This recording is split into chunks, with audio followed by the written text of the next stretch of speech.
Hai, apa kabar semuanya saudara? Shalom, selamat datang dalam YouTube channel Gideon Simeon Juntak Amanda Zevanya dalam segmen Kerinduanku. Kami percaya renungan ini pasti akan memberkati saudara. Sebelum kita masuk lebih dalam renungan pada hari ini, mari sama-sama kita mau tundukkan kepala, kita mau bersatu di dalam doa. Bapa yang baik, Bapa yang kami kenal di dalam nama Tuhan Yesus, kami mau siapkan hati kami untuk diberkati oleh kebenaran firman Tuhan. Pakai hamba-Mu untuk boleh menjadi saluran berkat. Tidak bibir perkataannya diurapi dari kerajaan surga. Di dalam nama Tuhan Yesus, setiap kita yang siap diberkati firman Tuhan, sama-sama dengan bangga kita katakan, amin. Hari ini kita akan belajar dengan sebuah tema adalah kerinduan Tuhan terhadap orang percaya. Kita tahu bahwa kasih Tuhan Yesus yang besar itu tidak perlu dipertanyakan lagi. Yesus mati bagi kita di kayu salib, dan kematiannya menyelamatkan hidup orang percaya. Kita tahu bahwa kuasanya sangat besar, dan kita tahu bahwa Tuhan rindu kita menjadi segambar serupa dengan Dia. Firman Allah mengatakan, Matius 26 ayat yang ke-13, Aku berkata kepadamu, sesungguhnya di mana saja Injil ini diberitakan di seluruh dunia, apa yang dilakukan ini akan disebut juga untuk mengingat Dia. Suatu hari Tuhan Yesus datang ke dalam sebuah pertemuan, dan di tengah pertemuan tersebut ada seorang perempuan yang mengurapi kakinya dengan sebuah minyak yang mahal harganya. Minyak ini adalah gambaran bahwa sebuah pengagungan kepada Allah. Minyak adalah gambaran sebuah penghormatan kepada Allah. Harga minyak itu dipercaya sangat mahal harganya, dan minyak itu dipercaya saudara menjadi minyak yang sangat wangi. Apa yang dilakukan oleh perempuan tersebut adalah gambaran bahwa ketika kita menghormati Tuhan, ketika kita melakukan yang terbaik buat Tuhan, Tuhan disenangkan. Setiap kali kita mengurapi diri kita dengan minyak urapan, kita meminta Tuhan hadir dalam hidup kita.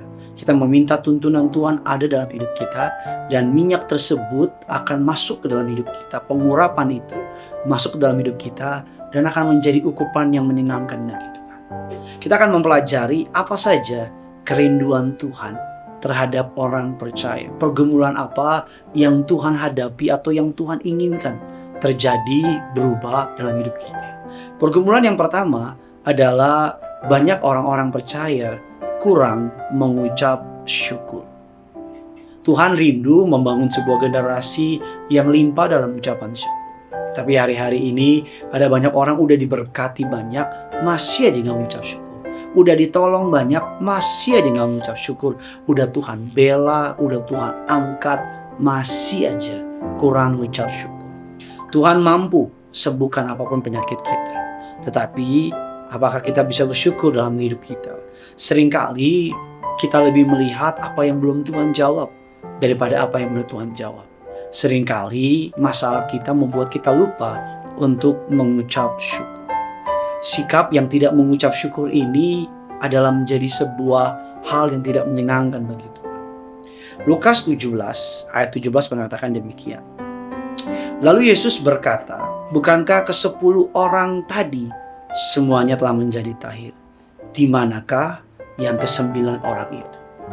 Ada 10 orang kena kusta, dan 10 orang itu datang menjumpai Yesus. Alkitab katakan Yesus menjumpai orang tersebut dan Yesus menyembuhkan ke-10-nya.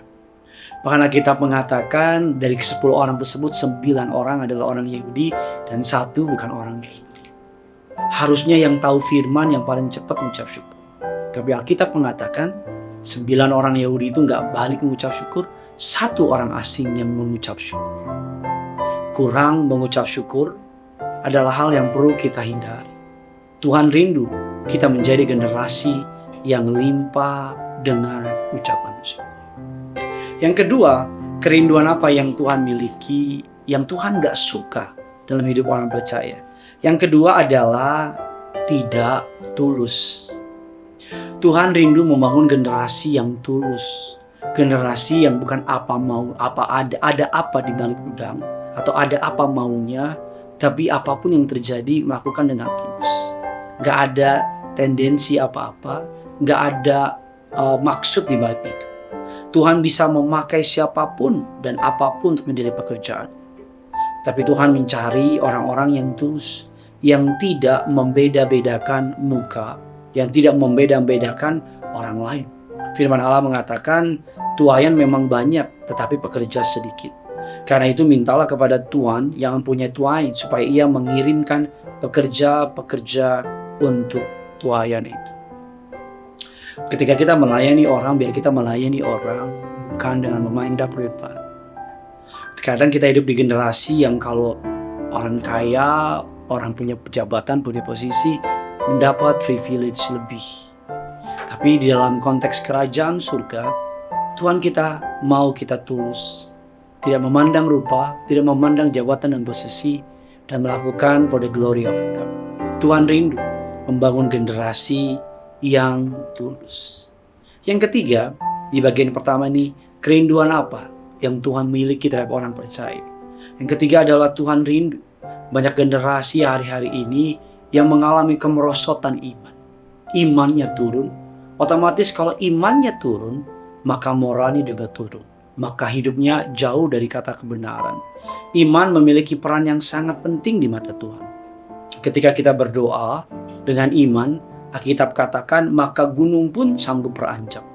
Ketika kita berdoa dengan iman, maka tidak ada yang mustahil bagi orang yang percaya. Bahkan sebuah kisah di perwira di Kapernaum dalam Matius 8 ayat ke-8. Tapi jawab perwira itu kepadanya, Tuhan, aku tidak layak menerima Tuhan di dalam rumahku. Katakan saja sepatah kata, maka hambaku itu akan sembuh. Ketika Tuhan melihat iman perwira ini, Tuhan berkata, belum pernah aku menemukan iman sebesar ini. Tuhan rindu memiliki generasi yang memiliki iman yang besar. Di tengah keadaan yang berat, imannya justru makin besar. Matius 17 ayat yang ke-20. Ia berkata kepada mereka, karena kamu kurang percaya. Sebab aku berkata kepadamu sesungguhnya, sekiranya kamu mempunyai iman sebesar biji sesawi saja, kamu dapat berkata kepada gunung ini, pindah dari tempat ini ke sana, maka gunung ini akan pindah. Dan takkan ada yang mustahil bagi. Kerinduan Tuhan terhadap orang percaya. Yang pertama, Alkitab katakan adalah Tuhan rindu membangun generasi yang senantiasa mengucap syukur. Yang kedua, Tuhan rindu membangun generasi yang selalu tulus. Yang ketiga, Tuhan rindu membangun generasi yang memiliki iman yang besar, iman yang tidak dikendalikan oleh keadaan. Doa saya firman ini boleh menjadi berkat bagi saudara. Jangan lupa tulis kolom komentar di bawah bagaimana pesan saudara, kesan saudara, dan jangan pernah lupa yang punya surga, crazy love you. Bye-bye. Mari sama-sama kita datang sama Tuhan. Segala perkara dapat ku tanggung di dalam Dia yang memberi kekuatan. Tuhan Yesus penolong dan sahabat. Tetap percaya Tuhan setia. Segala perkara dapat ku tanggung di dalam Dia yang memberi kekuatan. Tuhan Yesus penolong dan sahabat. Tetap percaya Tuhan setia. Bawa hatimu, bawa imanmu sama Tuhan. Segala perkara dapat ku tanggung di dalam Dia yang memberi kekuatan. Tuhan Yesus penolong dan sahabat. Kami mau tetap percaya Tuhan setia. Mari bawa hatimu lebih sungguh lagi. Segala perkara dapat ku tanggung di dalam Dia yang memberi kekuatan. Tuhan Yesus penolong dan sahabat. Tetap percaya Tuhan setia. Tetap percaya Tuhan setia. Tetap percaya Tuhan setia.